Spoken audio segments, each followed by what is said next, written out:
Good evening, everybody. It's John here from Tutor to You, starting off tonight's live stream, A-Level Economics live stream, a little bit differently to what you might be used to. A little advert on our screen there. If you've been paying attention during the countdown process there, we've mentioned about our Strong Foundations workshop. So just on screen, a few more little details for you. If you've been watching these live streams over the last few weeks, you'll have got used to the pattern of doing the way that we do things with Tutor to You. So what we've got are day-long cinema-based workshops where we're concentrating primarily on exam skills, trying to take the skills that you might have learnt during your year 12 and improve them in readiness for your exams at the end of year 13. Whole day, and what you've got on the right-hand side of the screen there are a list of the dates. We're starting in just under 2 weeks' time in Leeds. So have a look on the Tutor to You website if you've not done that so already. Tell your school if they don't know about it as well. Invite them along and invite your friends along, and we would love to see you.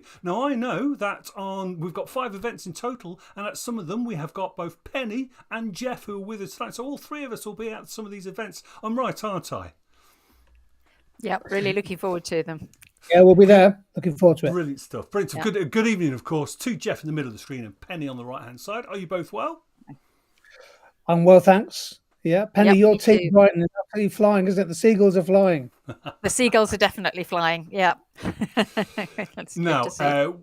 we are concentrating tonight on the topic of globalisation, a popular one with examiners, plenty of real world application and plenty of impact on the macro economy. So we're going to spend a good 25 to 30 minutes thinking about that and testing you with some fast paced questions. We would love to see your responses as always in the chat window, so do give us some feedback on what you think the answers might be. Quick reminder that the PowerPoint we're using will be available for you to download as soon as this live stream has finished, and also that this is being recorded, so if you wanted to you could watch all over again. If you are watching this on replay, you can spend a little bit more time over the questions. Now we're aware tonight, by the way, that there are some technical issues going on with how we're streaming to YouTube, so if you get a little drop out from time to time, do try and stick with us. We'll try and keep going and make sure that we respond to your responses as well. I think we're ready though. I think I'll hand over to the guys here. Have a go. Geoff, I think you're on first. Okay, thank you, John. Yeah, let's start with 5 new multiple choice questions. Have a go. If you're with us live, post answer in chat window. If you're with us on the record, press the pause button. Take a moment to have a go at each question. Here's our first question. Globalization can make some product markets more contestable. Nice link there between micro and macro. Which one of the following characteristics of globalization is the most likely explanation for such an increase in contestability? So there's your 4 answers. Is it a reduction in protectionism? Is it greater synchronization of cycles between countries? Is it high levels of labour migration across borders? Is it the growth of jobs in emerging market countries? Which of these is the most likely explanation for an increase in contestability? So a few more seconds for some answers to come through. Keep in mind, of course, that we record this session. Pete thinks it's A, and let's have a look. Elsie thinks it's A. Here's the answer coming up. It is indeed A. That's really important. Now, this is really important. Linking trade, globalization, protectionism is super important. Lots of synergies, lots of interconnections between those topics. Here's question number 2. A large Asian steel producing country dumps its surplus steel on the world market. All other things being equal, ceteris paribus, if the demand for steel is price elastic, what's the most likely consequence for the European Union market for steel? So we have an Asian steel producing country. It could be, who knows, it could be China, for example, dumping, you know what economic dumping is, surplus steel. All the other things being the same, what's the likeliest effect on the European Union market for steel? Again, we're looking here for interrelationships. And there's your answers on the screen. Reduce excess capacity in steel making the EU, shift the demand curve for steel workers to the left, shift the supply curve of steel workers to the left, reduce the value of steel imports into the European Union. Okay, consensus seems to be B, and it is indeed B. Now, the key thing there is to understand the relationship between output and the derived demand for labour. So presumably there will be a contraction in steel output in the European Union and a consequential fall in labour demand in steel producing sectors. Of course, steel dumping, excess capacity in the market has been a major issue in globalization economics for the best part of 10, 15 years. Here's question 3. Globalization has encouraged trade creation effects. When does trade creation occur? So globalization has encouraged trade creation. When does trade creation occur? Is it when more efficient foreign producers enter the market? Is it when total trade amongst member countries decreases? Is it when less efficient domestic industries replace imports? Or is it when new trade barriers are introduced? What do we think the answer is to that one? The answer is coming up. The answer is A. More efficient foreign producers enter the market. And Sheila and Oana got that right. Well done to both of you. Yeah, this is super important. So trade creation, of course, is the relaxation of trade barriers. And it can lead to an improvement in efficiency because foreign producers who might have a comparative advantage can more easily enter the market. Question 4. Which policy by advanced high-income countries would be most beneficial for developing countries? Which policy among high-income advanced nations would be most beneficial for developing countries? Option A is about removing restrictions on migration of skilled labour from developing countries. B is a ban on resource exploitation by mining companies in developing countries. C is restrictions on investment by global firms. D is a withdrawal of farm subsidies in developed countries. What do we think for question number 4? So this is where, obviously with lots of examples here, you have to think about the cost benefits of globalization. To what extent has globalization been a benefit to lower middle income countries? Okay, have a go at this one. And here's the right answer coming up. The answer is D.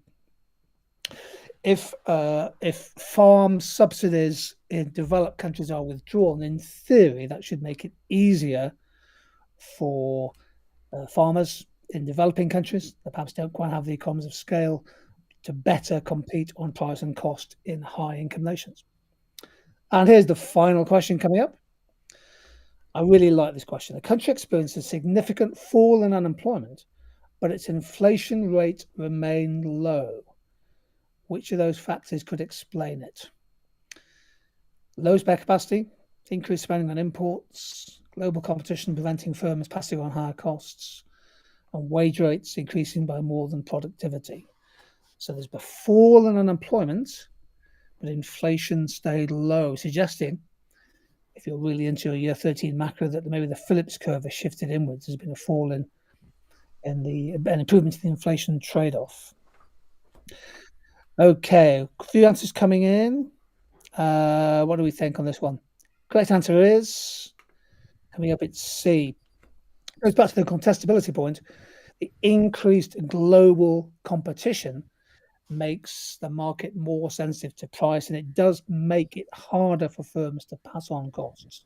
The discipline of greater competition across borders tends to decrease inflationary pressures. If you got any of those right, well done. Those were challenging questions. Over to Penny. Thanks, Geoff. Absolutely, they were challenging questions. And if any of you are on 5 out of 5 so far, then well done. Okay, what we're going to do now is give you an opportunity to start using that concept of globalization, the increased interconnectedness between different economies around the globe. And think about one advantage and one disadvantage of the globalization which has occurred over the last 30 or so years. So we're looking at cause and effect here. So we're saying that globalization, the concept of globalization is the cause. What are its effects? So first of all, I'm looking for an advantage, please, of globalization. If you're watching us live, then try typing something into the chat window. Hopefully it will come through, and hopefully it's not too much of a lag on that. If I see any coming through, then I'll read them out and have a look at them. If you're watching this on the recording, then maybe grab a piece of paper and a pen and see if you can write down an advantage of globalization, of that increased interconnectedness between different economies around the world. So let's give you a minute or so, or some time anyhow, to think about this. Think how does this benefit different economies or different economic actors in those economies? Okay, let's have a think. Are you working through some advantages? I'm not, unfortunately, seeing any coming through on the stream at the moment. If some come up in a moment, I'll come back to them. Can we have a look at the suggestions that we have got here for you? Here we go. We've got two suggestions, one looking at consumers and one looking at producers or businesses.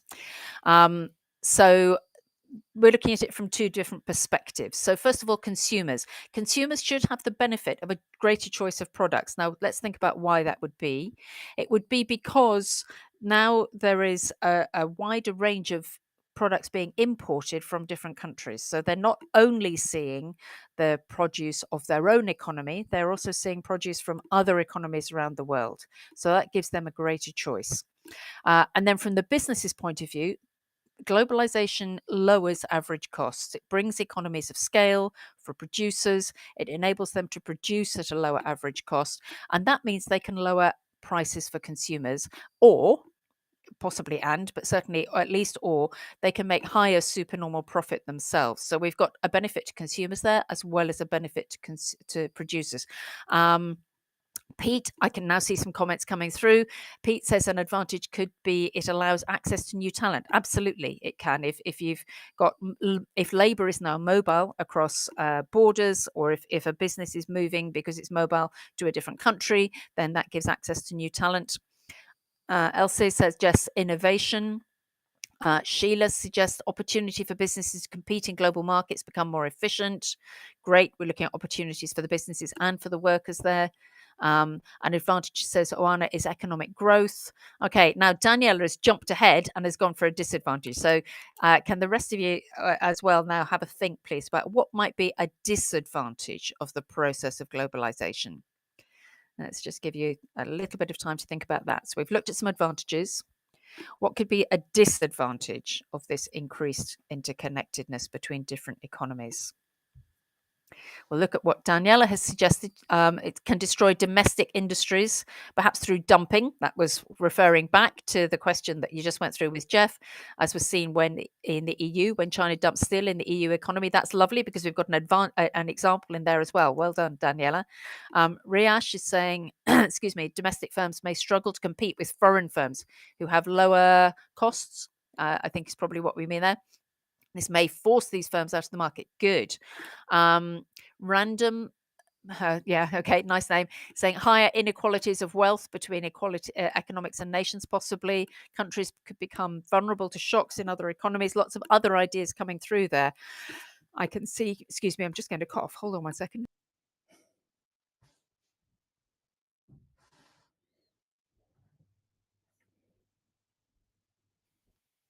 Sorry about that. Okay, so the advantage or disadvantages examples we have for you here. Okay, so we have a risk of dependence on global supply chains. That means if a business is bringing in supplies of a component, semiconductors, for example, for somewhere else in the world, that can be disrupted by all sorts of things. It could be natural disasters in the countries producing components, for example, that can then cause a real problem to their business. Secondly, we could think about much greater volume of trade. Think about the wider economic effects of that. It causes more pollution from the transport of moving all these components and goods around the world. So maybe that means there are greater negative externalities for economies or for the global economy as a whole. Well done for all of your work on that. Thank you very much. Some great answers coming through there. I'm going to hand you back to Geoff now for some bubble quiz questions. Thank you, Bennett. Yeah, that lovely point about the vulnerability, the fragility of supply systems. It's become so topical, hasn't it, in the last 2 or 3 years with the pandemic and with all kinds of geopolitical events, that a highly interconnected economy brings benefits, but also risks as well. And this can have a significant effect on particularly things like electronics components coming in. Many the motor industry in the UK has suffered recently as well. Here's our bubble quiz. We ask some questions and we give you some possible answers. And the challenge is how many of them do you think are correct? Could be 1, 2, 3, 4, could be none of them. Here's our first one. Which of these, and there's the 4 bubbles, which of these are characteristics of globalization? What do we think here? A, B, C, or D? Existence of tariffs, global brands, labor migration, the existence of multinational corporations. Which of these are characteristics of globalization? And if you're with us in the live stream, perhaps post the letters that you're confident about. There could be one answer right. There could be several answers right. They could all be right. They could all be wrong. What do we think? Have a go. If you're watching on the recording, press the pause button. Always give yourself 30 seconds to have a go on this. And here's the right answers coming up. We think there are 3. Harry said all of them. Well, maybe if it's a characteristics of deglobalization, if countries are imposing higher tariffs and things. But I think we've said that one of the drivers of globalization has been a liberalization of trade. Global brands, of course, some companies are synonymous with globalization. Well, things of H&M, Cheetah Chew, Starbucks, etc. Labor migration. Every year, the International Labour Organization publishes an annual survey and analysis of the inflows and outflows of people across borders. Smoosh said BCD. Congratulations, Oana, BCD as well. And of course, the existence of multinational corporations, TNCs. They are all part of the architecture, the characteristics of a globalizing world. Here's our next bubble quiz. The drivers, slightly different to characteristics. What do you think are some of the key drivers, driving factors or forces of globalization? And again, you have 4 options there. How many of those do you think are right?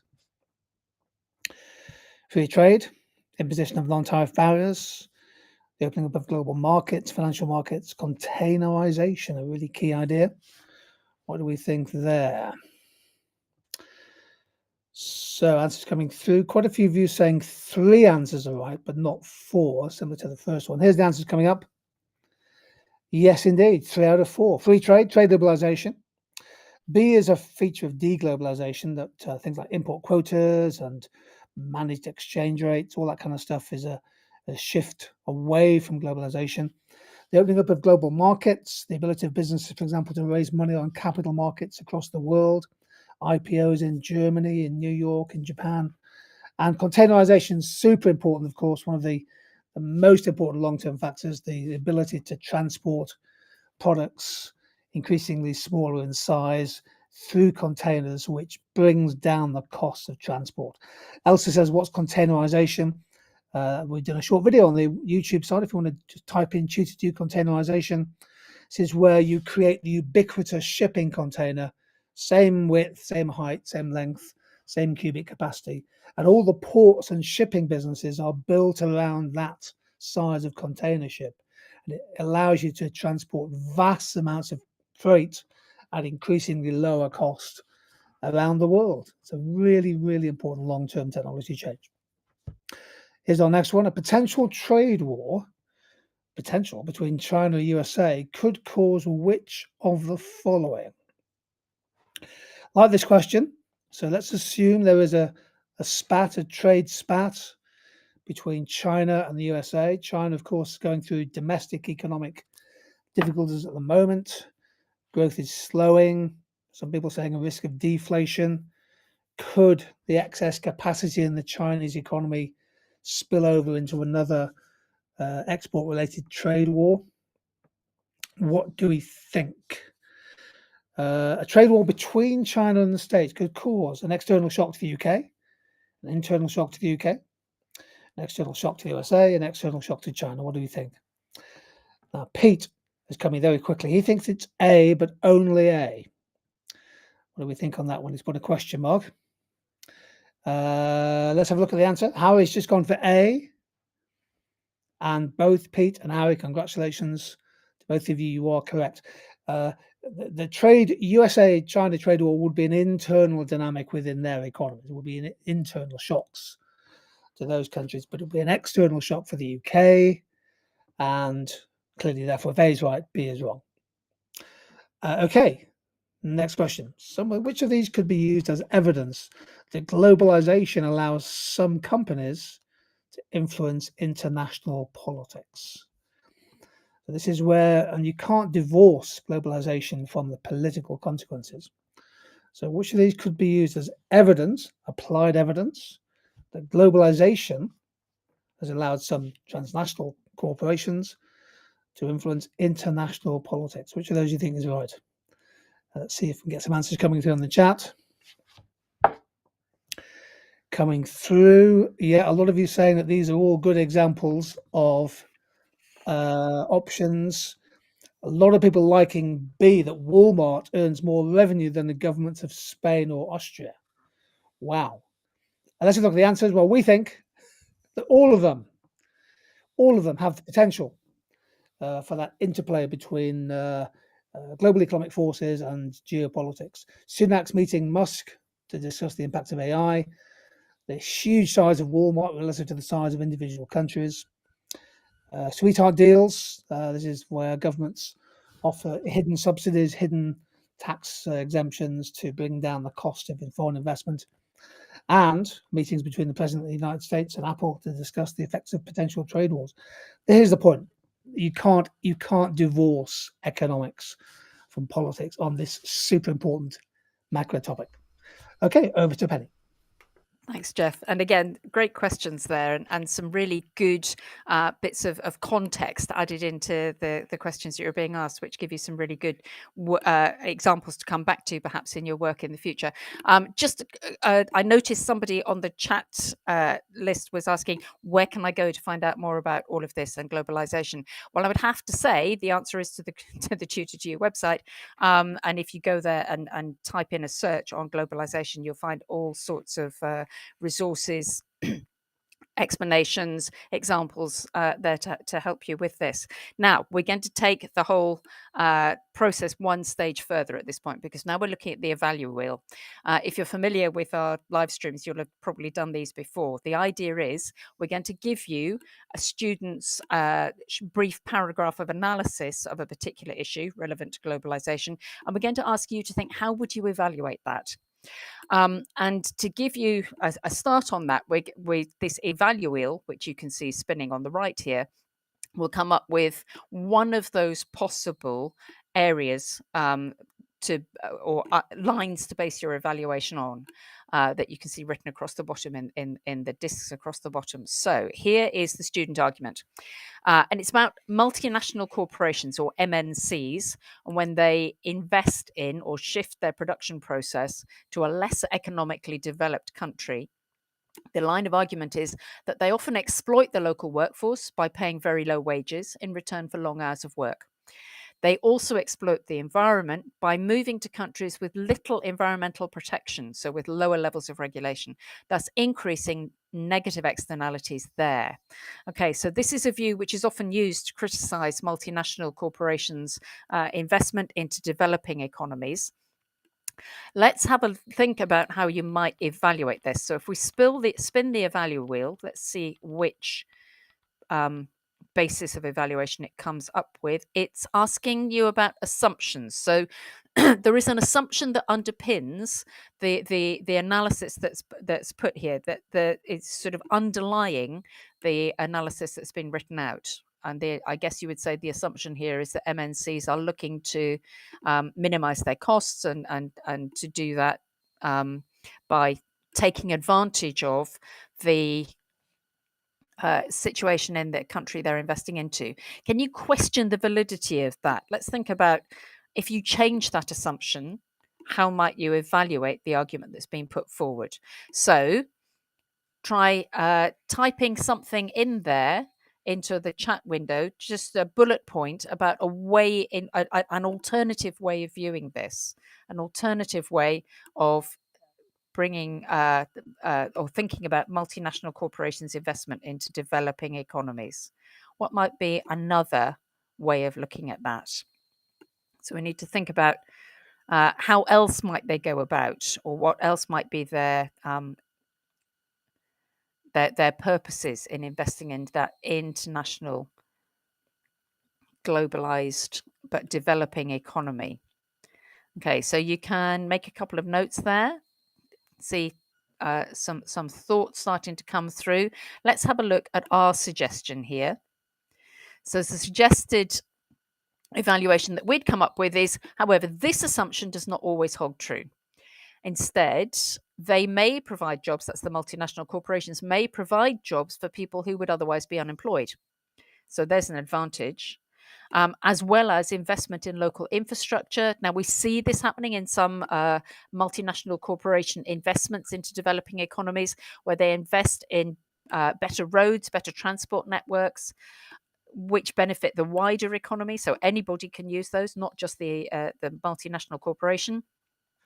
They might also invest in education and housing for their workers in order to make their operations more efficient. So the reason for making that investment into the infrastructure is to benefit themselves, but those benefits spill over into the developing economies that they're investing in. And as Pete says, the initial assessment here, the initial analysis assumes that multinational corporations are strictly profit motivated.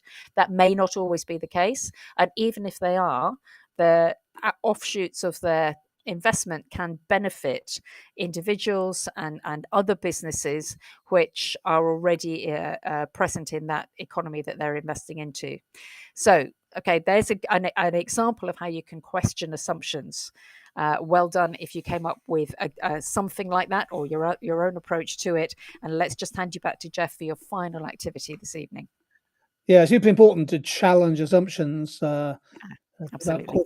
social responsibility. A lot of businesses now are having to really think quite deeply about the footprint, both an environmental footprint, social consequences of multinational activity, the whole issue of tax avoidance, of course. And this is why I say in many ways globalization is a sweet wrapper for so many different topics.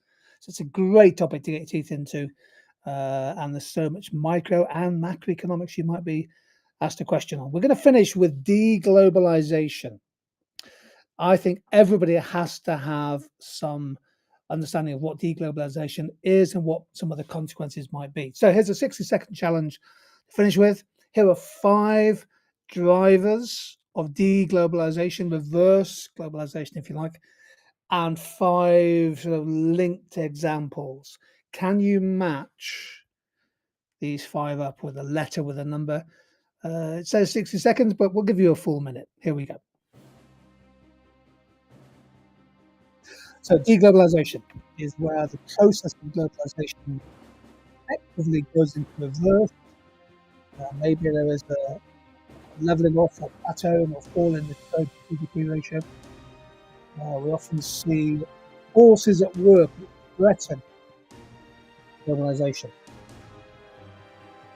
Globalization is not inevitable. How strong are the forces of deglobalization in increasing the populous world? And can you match those 5 letters with those 5 numbers? 15 seconds.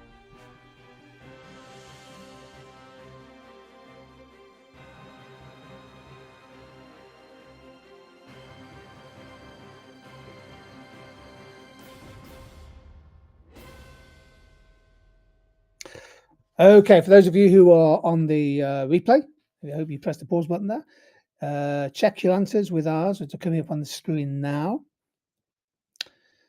So populism, the rise of populist politics, the return to protectionism, Orban's election as Prime Minister of Hungary, causing some significant ructions within the European Union. I note, for example, on a slightly different note, that in Poland, of course, there was an election just a few weeks ago, which Donald Tusk was elected, or likely to be the next Prime Minister of Poland. So that may well be a kind of reverse deglobalization factor.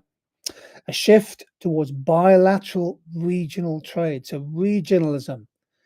And a good example there is the UK-Singapore Digital Economy Agreement. Excellent point there. Economic nationalism. Well, we saw a lot of that, of course, during the pandemic, in particular over the supply of and export of scarce vaccine exports. Who should get them, and what were the criteria for the allocation of a very scarce resource? Harry says a shout out to Miss Morris. Harry, you're one of our regulars on the live stream. I'm more than happy to give a very well-deserved shout-out. The movement away from free movement, of course, the UK leaving the European Union, has brought in the kind of new work visa schemes, skilled worker programs. Although paradoxically, migration into the UK has gone up since we left the European Union. And this is really important. Something to finish with, a really key point. Some return to managed floating exchange rates. So a lot of countries are now moving away from free floating towards managed floating.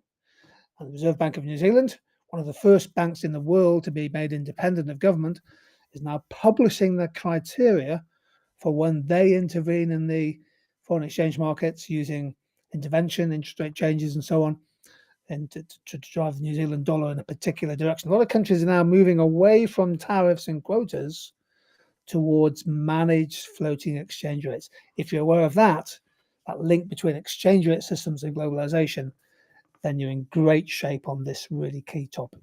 So well done on that. Just very quickly, for each of our live streams now, we're going to produce a Kahoot quiz. So this afternoon, I've written 12 questions on globalization, multiple choice questions. I will post a link to the Kahoot quiz and have a go at our Kahoot each week on our chosen topic. Thanks, John. Brilliant. Thank you, Geoff. And of course, a massive thank you to those of you who have taken part tonight. We appreciate there's been a few issues with lag and so forth tonight. So well done for sticking with us and well done for using the chat window where you could.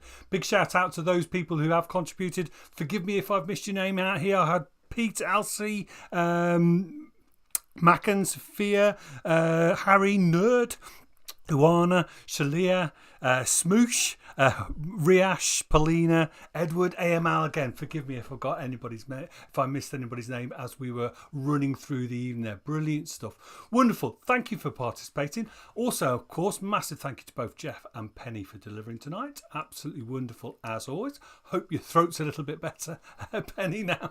Yeah, I'm sorry about that. That's okay. And of course, we're back again for one more live stream for the current set of live streams that we're doing. We're away, of course, in a couple of weeks for the workshops, the Strong Foundation workshop. So we'll be pausing our live streams for a few weeks. So we would love to see you one more time next week. We'll be back at the same time, 6:30, as always on a Tuesday. So it would be lovely to see you then. Until then, it's a good night from us and see you again very, very soon. Goodbye all. Bye.